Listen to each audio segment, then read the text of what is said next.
I'll walk you through the application right now. There are a couple ways to get there. The first way you can go is through the actual PTA page, application instructions, and then online application. It's going to take you to Applied Allied Health. Scroll down to the bottom, you click Apply. And then this is the actual application. And you can actually go to this page right now, but you can see physical therapy assistant. I cannot actually click that box. And it'll stay that way until the 28th at noon. And so then you'll want to get to this page before noon on that day. And then once the clock hits noon, you give it a little refresh. And then you should be able to select that box like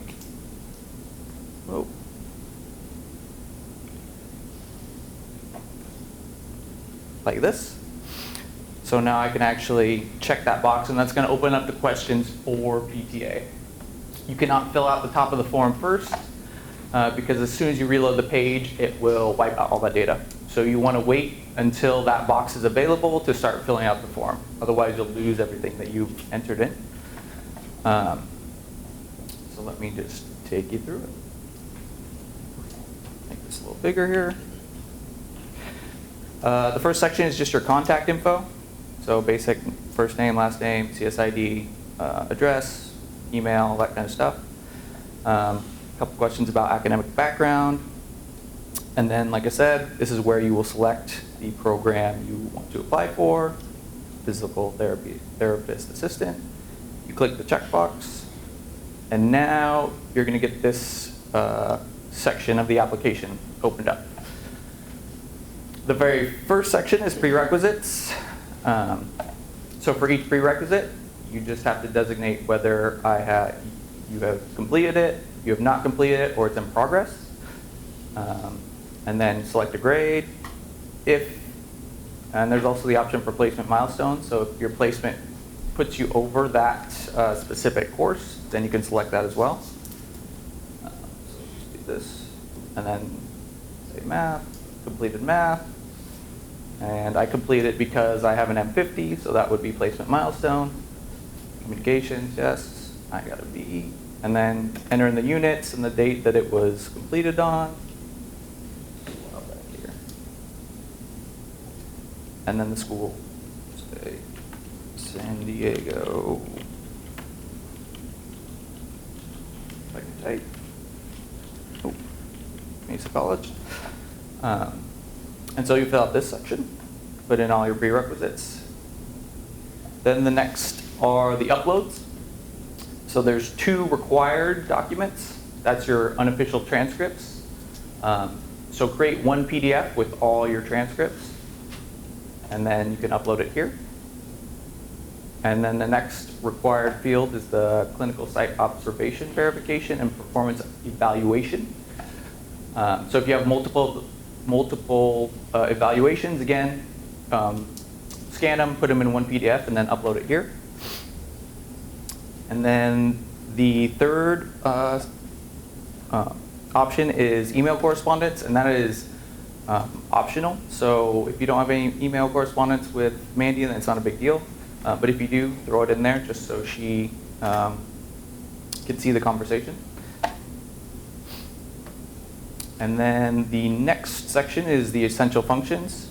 And basically you'll just go through and make sure that you can meet all these requirements for the position. And then as you go through, just make sure you check all the boxes. If you don't check any of these, it will not let you proceed when you try to submit the application. So again, make sure you check all of those. And you can read this beforehand, which I would highly recommend, on the Physical Therapist Assistant website. It's right here. So essential functions and checklist. So, read these ahead of time, make sure you're comfortable, so you can just go through and check the boxes. Go here. Once you've gotten through essential functions, then it's the application checklist. So again, making sure that you have all these things completed and taken care of. And you're going to go through and check off all these requirements. All right.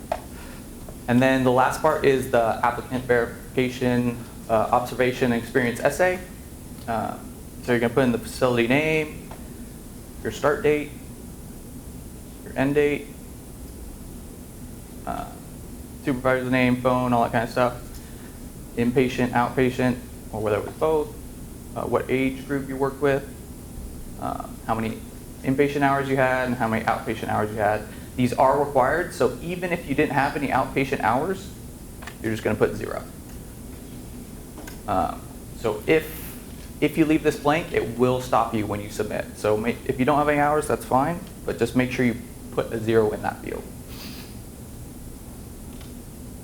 And then the last thing is you're going to write, copy and paste your essay in here. So you want to have it in a Word doc beforehand, and then you can literally just copy and paste it in here.